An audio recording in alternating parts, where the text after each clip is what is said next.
Nancy Zwicky. I'm a registered dietitian with Northwestern Medicine, and I work full-time at the Delnor Cancer Center. And my name is Mary Zupke, and I also work at the Delnor Cancer Center here with Nancy. We're kind of flip-flopping our usual format as a presentation and then the cooking demo at the end, but we wanted to make sure that we were baking these fresh, so we're going to get started. Our hands are already washed, and you've heard us talk about making sure you're using the soapy water for 20 seconds or singing the happy birthday song or whatever works for you. And then we're going to use gloves too. So this is really simple, and you can use a lot of different ingredients, but today we're starting with 8 eggs, and I'm just going to whisk those together. There's a lot of information out there about different kinds of eggs, and you can do organic or cage-free or whatever you would like. And then we're going to be adding some Greek yogurt, which is really a great way to get some additional texture, but also increased protein. So we're going to add that to our egg mixture. And today we decided, instead of making egg muffins, we decided to use a 9x13 pan, and we'll give slices and all. We're just want to give you the option that you can use a muffin pan or you can do a 9x13. So after each step, we're just going to keep that whisk going, and that's going to add some air to it and get some fluff. I like to do the dairy portion with the eggs and make sure it's nice and combined. And then we're going to add a little fresh garlic to give it some additional flavor, which will bake when you're baking the whole recipe. And then we're going to add also a little bit of Dijon mustard. The recipe just calls for a half a teaspoon, but we kind of like the flavor of it. We're adding a little bit more today. And then we have some yummy fresh dill. Those of you that are here are already talking about the smells in the kitchen, and part of it is because of the fresh dill that we have and the fresh herbs that we got from our garden. We still have a few of the fresh herbs here on display out from the garden outside here at Living Well, which is so nice. So we're just going to basically whisk that all together. And then Nancy's going to show you what else we're going to put in this recipe. So you'll notice you don't see any salt shaker out. We don't like to use salt. We like to use the fresh herbs, the garlic, the Dijon mustard, and our other ingredients to give it flavor. And then even pepper's good too. That's right. And we're going to add a little pepper to this as well. Right. All right. So do you want to pour some into the pan? Yep. We're going to pour a little bit. If you have a muffin tin, you could pour a little bit in the bottom of the muffin, then add the ingredients, and then add the rest. So we're going to just pour in a little bit in the bottom of this pan first. So we're using fresh spinach. So we got a big bag of fresh spinach.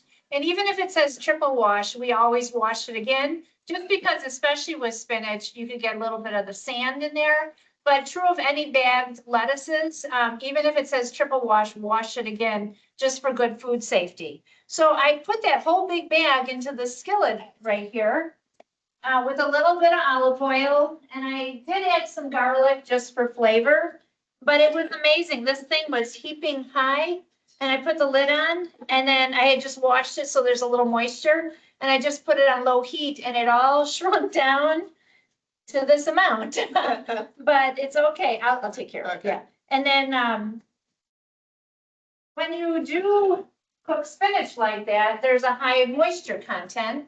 And so you do want to really blot it down, because that's going to affect the egg mixture. It's going to take longer, or it may never set if there's too much liquid. So I did use a lot of patting it with paper towels, and I just kept another one on top just to, soak up any additional. So this is our chopped spinach. Even though it was big leafy pieces, after it was cooked, I used some kitchen shears and just chopped it up a little bit. So I'm going to add it a little bit to our egg mixture. Because it's so compact, I'm just going to kind of use my gloved hands to spread it around.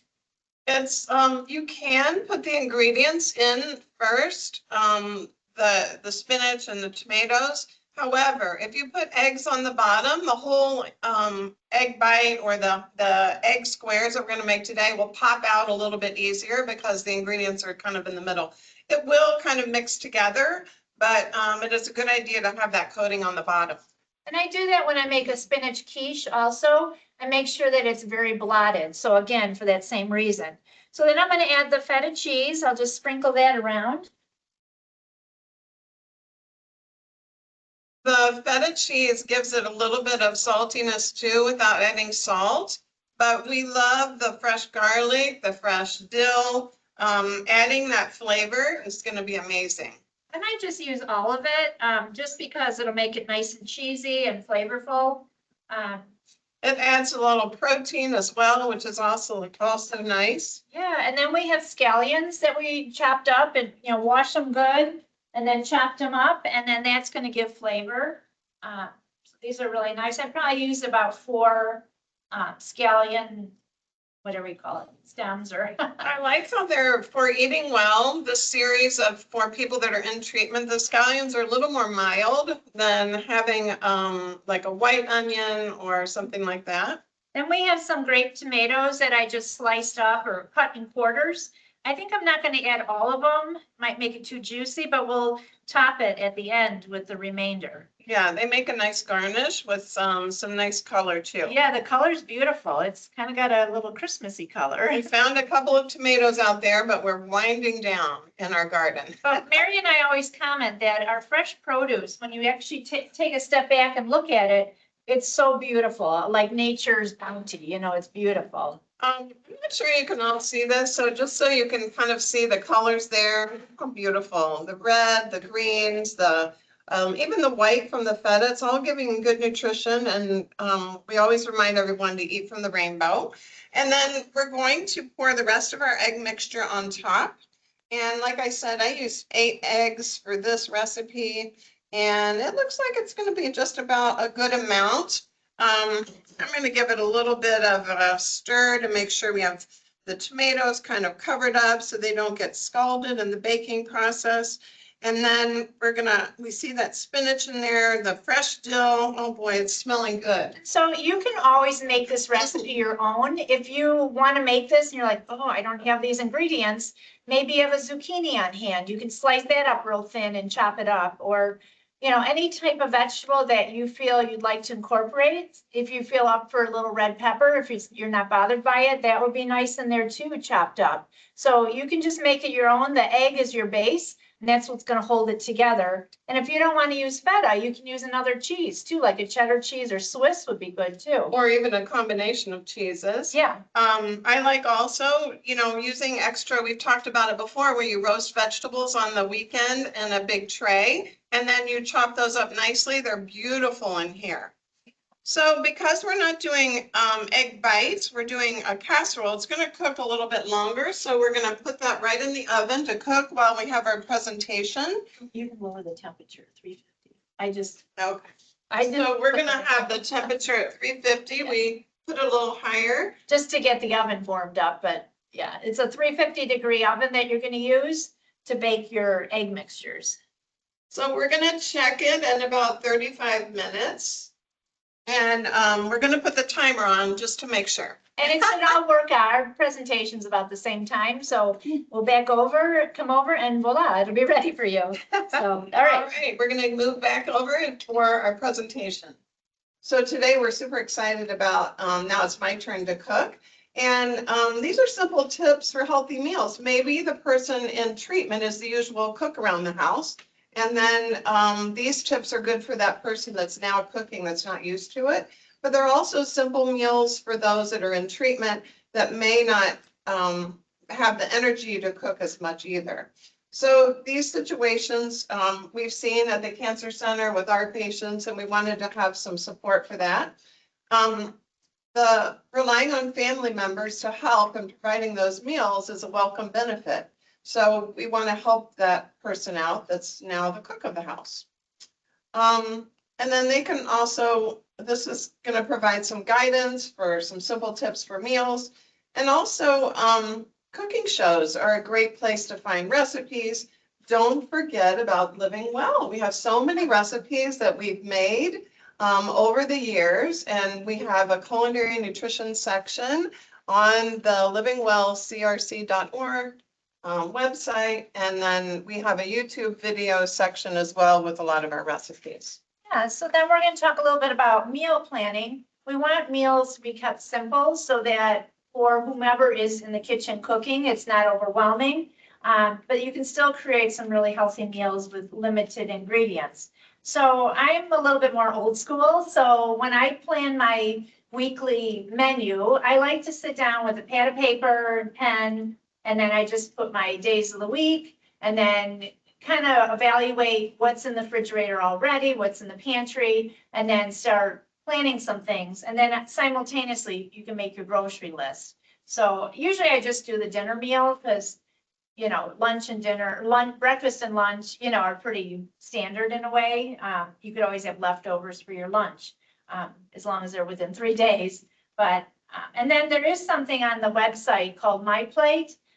It's the USDA's, choosemyplate.gov, and it gives a diagram where you take your plate and half your plate can be all vegetables or a combination of vegetables and fruit. 1/4 of it can be your protein source, and then another 1/4 of it, your complex carbohydrate like rice or potatoes, and then dairy.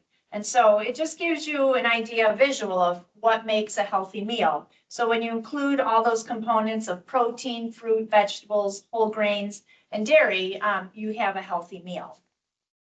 Yeah, so the My Plate program is, some people are like, what is the My Plate program? That's kind of the new food guide pyramid for those of us that knew about the food guide pyramid.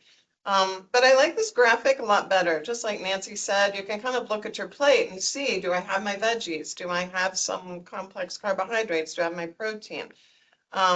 So you want to kind of look at your plate and see what you have. When you're having fruits and vegetables, you want to try to have the whole fruit or vegetable.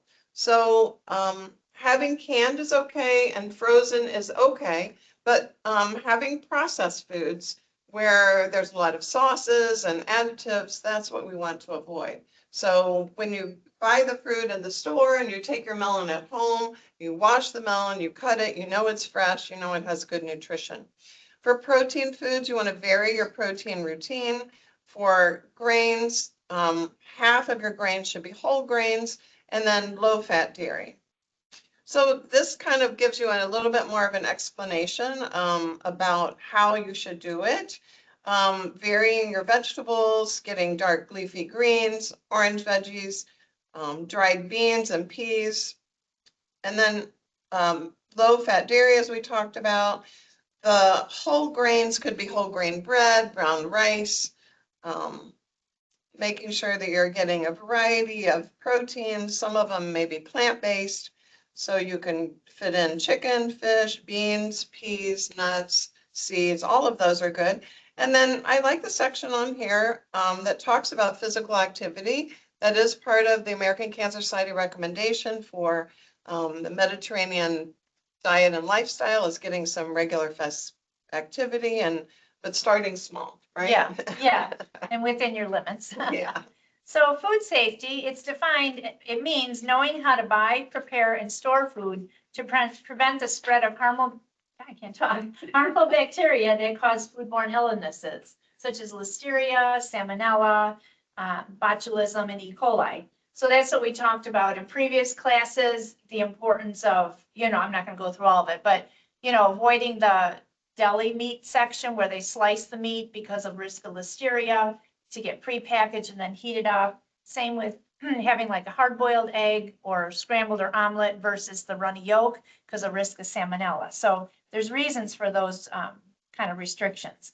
And then a thermometer is important to check the internal food temperature of the food. So the food should be cooked to a minimum temperature noted on the list. So like all your beef and pork and veal and lamb should be cooked through. And that depends on the meat, Yeah. but with steak, you don't want to have a steak with bloody juices. You want it cooked through for people going through treatment. And then poultry should be 165 degrees. Yeah, so it just gives you a little guide here for what the temperatures might be. And then just a review of the thermometers. A good one to have in your kitchen is an instant read. It's got a smaller dial to it, and that one doesn't stay in the oven. It just check the temperature, take it out. But then there's an oven safe thermometer, which is a bigger dial, and that one is oven safe. So if you were cooking a turkey, you stick it into the meatiest part of the bird and then, let it just do its thing in the oven. Check that. There's digital thermometers too that are instant read. And there's pop-up. Pop-ups aren't really that accurate. But I would suggest getting an instant read. And then we talked about it last time. If you're not sure if that thermometer even works, you can take boiling water and kind of stick that instant read in there and you kind of stir just to move the water. And if it's 212 degrees, it means that it's accurate. And if you want to do a cold water method, you can have icy water in a bowl and stir, and then it should be 0 degrees. And then that shows that your digital thermometer is accurate. And so that's important to know because sometimes we have these thermometers and like, I don't know, I can't remember the last time I used it. So it is good to do that. Check it. So I like this slide because it's a quick 4 steps to food safety. And we talked a little bit about washing hands. That's huge. A lot of times we think that's not a big deal. We don't really need to do it. But washing hands is one of the biggest safety things that you can do to protect yourself.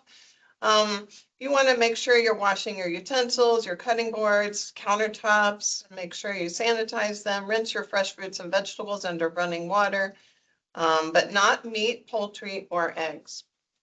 Those do not need to be rinsed. And then you want to make sure you separate. So you don't want to have raw meat on the same cutting board as for your fruits and vegetables. You want to make sure when you're grocery shopping, your meat and poultry stay on the bottom of the cart until you're ready to check out. And then when you do, they should be in a separate bag. Keep raw meat, poultry, seafood, eggs separate from all the other foods in the fridge as well.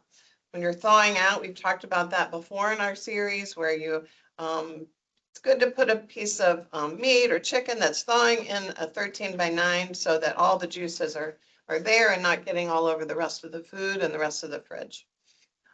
Use a food thermometer, Nancy just mentioned, and then make sure to refrigerate perishable foods within 2 hours. Don't thaw or marinate on the counter, and know when to throw out food. So usually for leftovers, 3 days. So along with food safety, we do recommend, per the American Cancer Society guidelines, the Mediterranean diet. And you can see on this pyramid that the fruits and vegetables are on the bottom, meaning those are what you want to have the largest quantities. And then you want to do skinless, lean poultry and fish, ground turkey, meat of less than 30% of calories from fat, whole grains, breads, and pasta as you kind of move up that pyramid. Beans and lentils are a great protein source too. And then using olive oil and then getting kind of a variety of the root vegetables, the yams, potatoes, sweet potatoes, turnips, small portions of nuts like walnuts, almonds, and then, low-fat dairy, as we mentioned. Yeah, so things that you should try to reduce or eliminate in the Mediterranean diet. So what Mary just mentioned are what's recommended. But then there are foods you want to limit your intake of the red meats, hot dogs, processed meats, bacon.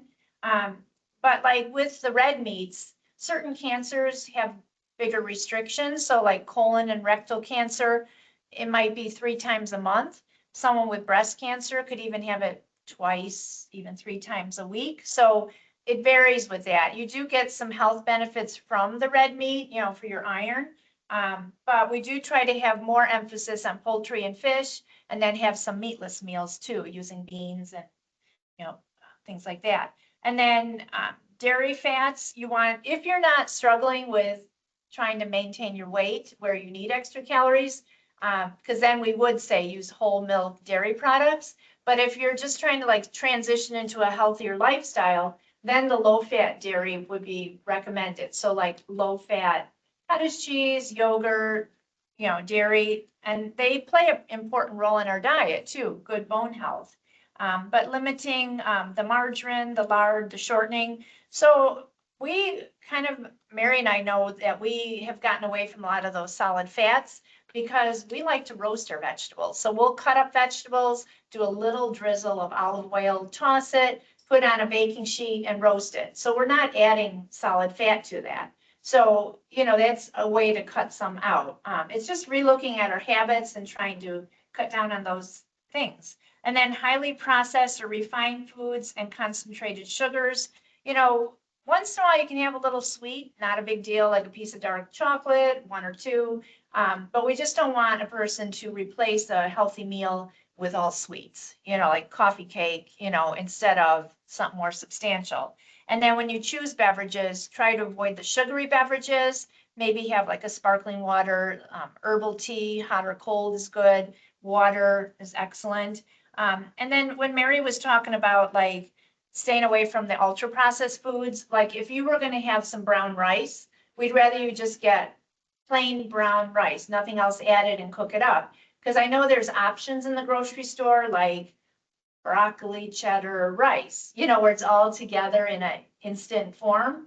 That would be a processed food. So that's what we're kind of talking about is shopping more the outer perimeter of the store, your fresh produce, your meats, your whole grains, your dairy. It's up and down the aisles is where you get a lot of the processed food. So it's just kind of relooking at our habits and our food selections.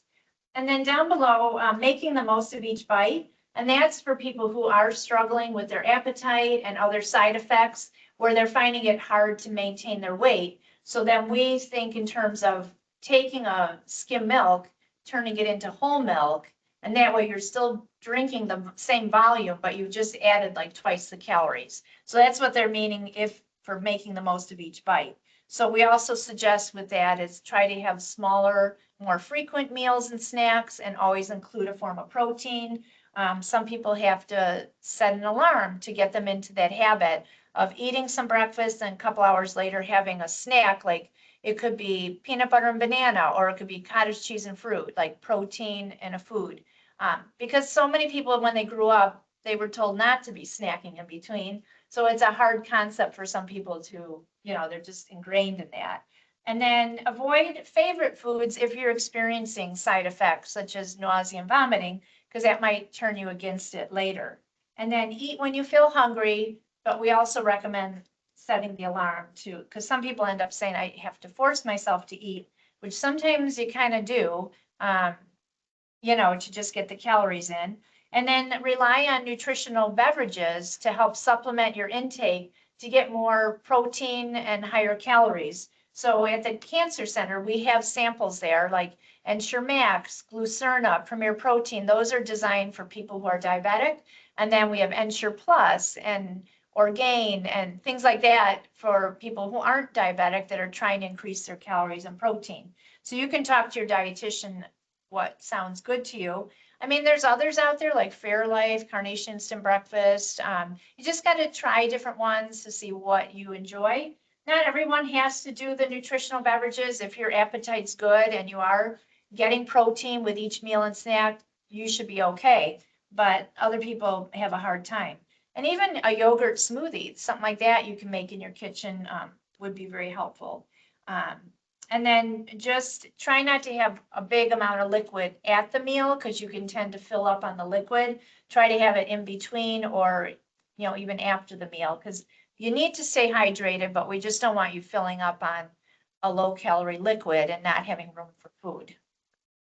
Yeah, so these tips are for people that are really trying to gain weight. They might not be appropriate for everyone, but for making the most of each bite where we're, trying to either maintain or gain weight, then you want to add fat to a meal or snack. Sometimes we recommend adding like avocado to your taco or olive oil or even walnuts.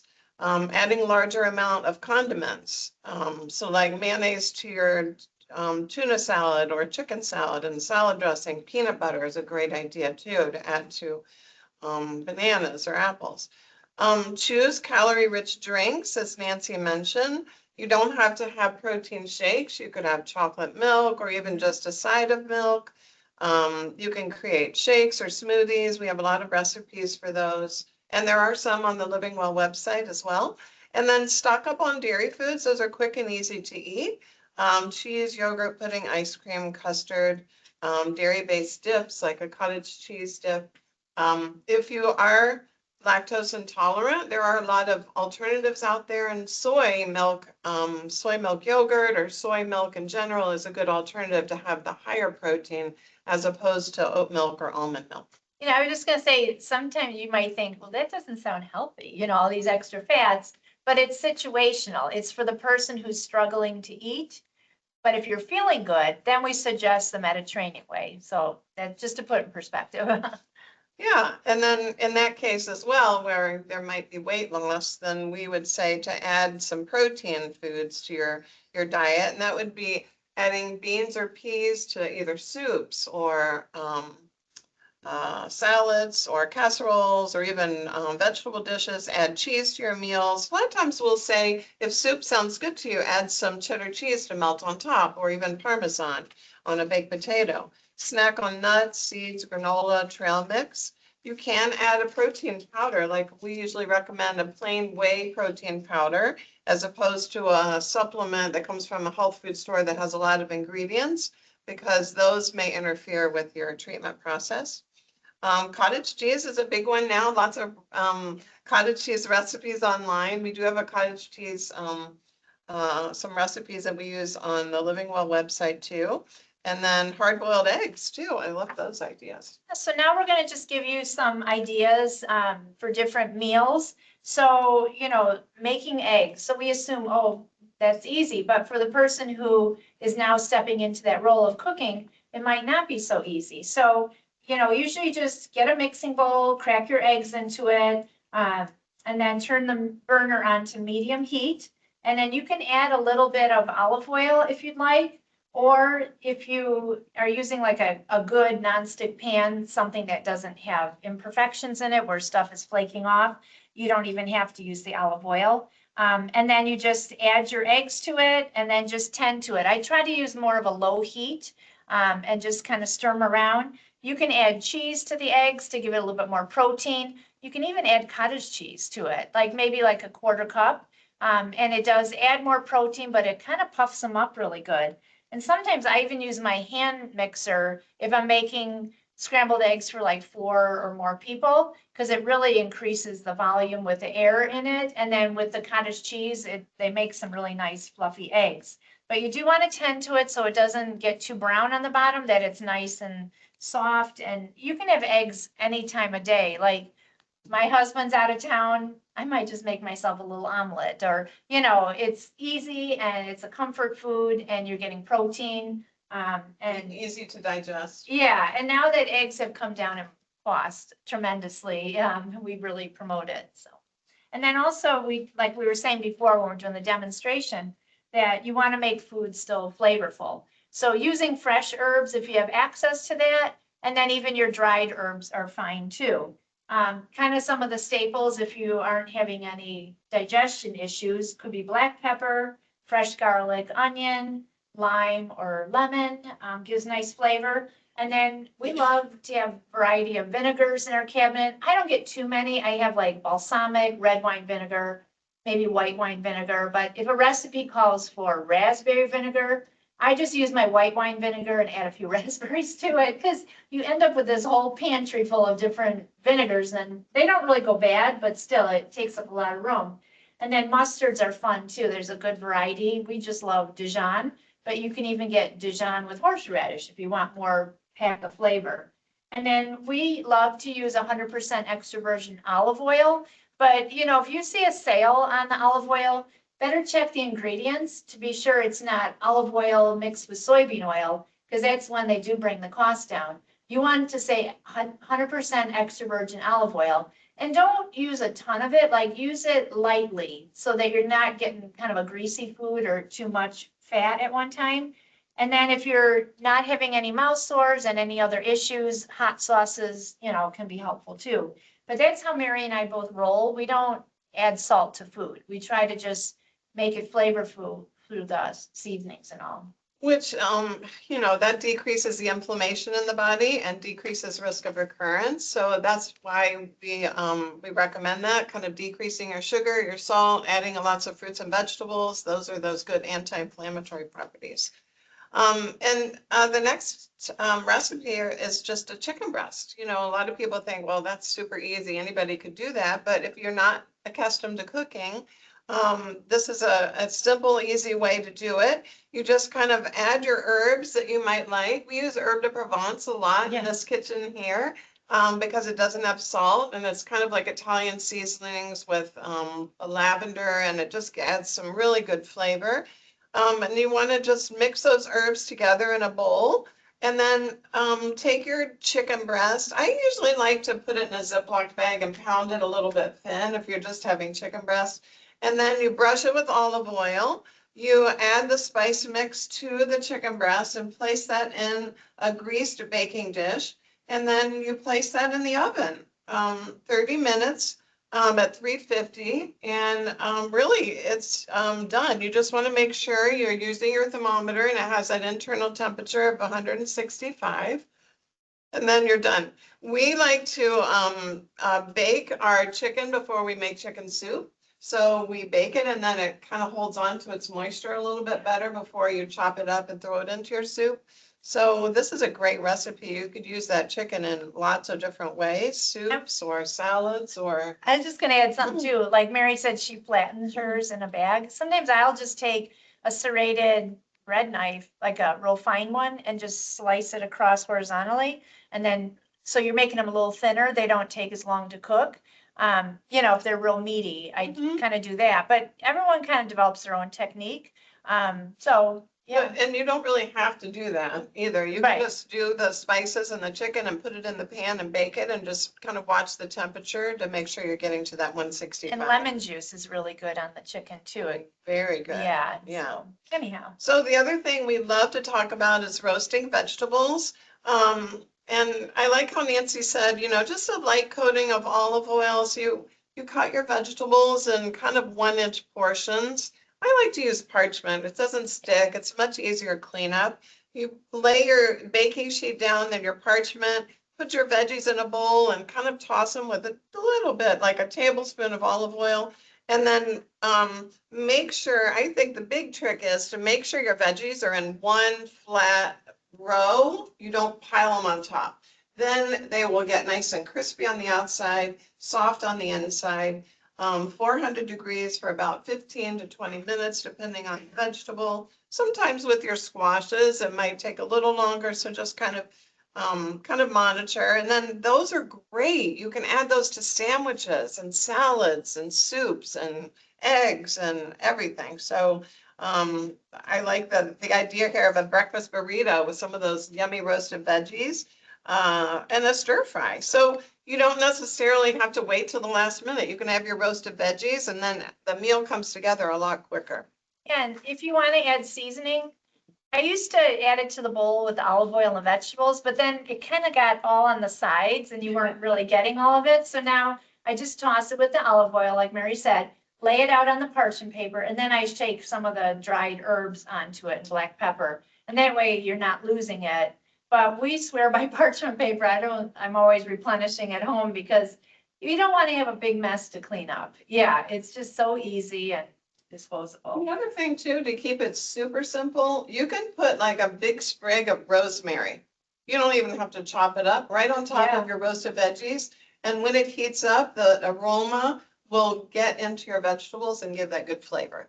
So you can do thyme or rosemary like that. Basil doesn't work as well. It's more of those rosemary, thyme, oregano. Those would work really well. So then, more simple and healthy meals. So, you know, if you have someone who offers to make meals for you, that's wonderful. You know, just review with them the importance of food safety, and, you know, it doesn't hurt because you would be considered immune compromised, and that would be an important component to have them, you know about that. We do have, if you live within 13 to 15 miles of the Delnor Cancer Center, there is a program called Fox Valley Food for Health. You can just Google that and sign up through them. It's separate from Northwestern, but they do offer meals. They're free. You get on a weekly basis 4 dinners, 2 soups, and a low sugar dessert, and they deliver it to you. So that's something to consider. And then if you can transition into the Being Well series, we're gonna, which is next week, 6 o'clock on Wednesday, we're going to talk about the Mediterranean way of eating and continue to give you simple recipes that incorporate vegetables and healthy foods. But the person who's cooking for you will continue to gain confidence as they find that their, things are working out. I was just gonna say, if someone's trying to ask, well, how can I help you? Because a lot of times people don't know what they can do to help you. So just having a little running list like, oh, can you return my book to the library? Or if you're going to the grocery store, can you pick me up? Just because people do care and want to help, but they just don't know how they can help. So little things like that actually make people feel really good. And then let's see. After a busy day and you need a quick and nutritious meal on the menu, make it happen with the tips below. So make dinner plans. Set a regular day and time to plan your meals for the coming week. I would probably do maybe 4, and then, have that leeway in case you do go out possibly, or have a, order takeout. Or leftovers. Yeah, leftovers. Consider going meatless at least one day per week, which could be like the eggs mixture or a bean dish, or even like a fried rice. I say fried, but I really mean it's very light oil. But remember to plan your meals with protein, complex carbohydrate, vegetables, and some fruit and dairy. And then some shortcuts, you could use frozen vegetables, pre-washed salad greens, but then wash it again. You can do a rotisserie chicken. I tried it when I picked one out at the store. I try to find the time that it was most recent that it came out of the oven. But again, you only have a couple days with that. So you could, when you pick it up, then take the meat off the bone and save some for your recipe. And if you don't think you'll use more that week, put it in a freezer bag and then freeze it, label and date it. You can use canned tuna and salmon, canned beans, quick cooking brown rice. I know some places even have like pouches of frozen rice, but it's just rice. It doesn't have all those extra ingredients in it. So anyhow, those are some little tips. Yeah, so it's good also once you've got your kind of meals planned, at least the general outline, then just make a shopping list, check your pantry to get ready for the week. You can review the sales. We have on here sale papers at the grocery store, which I do know some of them still have that, but now a lot of them are on the apps. So you can check the apps too to see which ones and maybe mark ahead. It's always better to get things in season. Those are going to be more reasonable in cost. So you can kind of, think about what's in season, and the grocery store will have those things featured as a lower cost as well. And then to save time, you can order your groceries online. A lot of people do that. I would say I like to kind of, look at my produce and see what I'm picking out. You want to make sure it's not slimy. It hasn't been sitting there a long time. Sometimes it can take 15 days from getting to farm to grocery store. So, but if that's the best way for you to get your groceries online, then that's a good idea because you want to make sure that you're able to pick foods that work for you. And then when you're preparing, you want to get a head start when you get home. Sometimes it's helpful to, if you're going to have carrots and celery in the fridge for snacks, you want to chop those up and put them in a nice container. If needed, you can wash the lettuce and put it in a crisper. And then maybe on the weekend, you can make a double batch of soup and freeze one part of it and use that in a couple of weeks. Same with chili or stews. You can also enjoy half during the week and then freeze some for another time or on the weekend. And then in the morning, don't forget about your slow cooker. We're kind of in slow cooker season now. It's really nice to be able to put your food in there in the morning, and then you come home, especially if it's an after treatment day, you're kind of tired and you feel the house smelled with a nice warm meal, ready to go. Just another plug for another tip for an easy way to remember your recipes. There's an app called Paprika online. It's a little paprika container. So the app is actually called Paprika 3. It's a great way. You can browse in there and look up your recipes and save them into the app, and then you can pull them up whenever you need them. It helps you prepare a grocery list. You can prepare like dinner parties that way. Also, if you're getting your meals for the week, you can do that as well. So it's a great resource. It's got the nutrition information, very easy to download and share with people as well. I was just So gonna say, if check that out. you're not into the apps, just save that spiral notebook with what your menu plans have been in your grocery list, because you can reuse it too. Yeah, Kind of create your own little portfolio. yeah, I think that's a great idea. So anyhow, there are some more entree ideas. I'm just gonna talk about one right now, just for the sake of time, but I like to make a stir fry. I kind of do that just before going grocery shopping. I kind of go through the, vegetable bins in my refrigerator and pull out what I have. You can either make a soup or you could do like a stir fry. So chop all those up.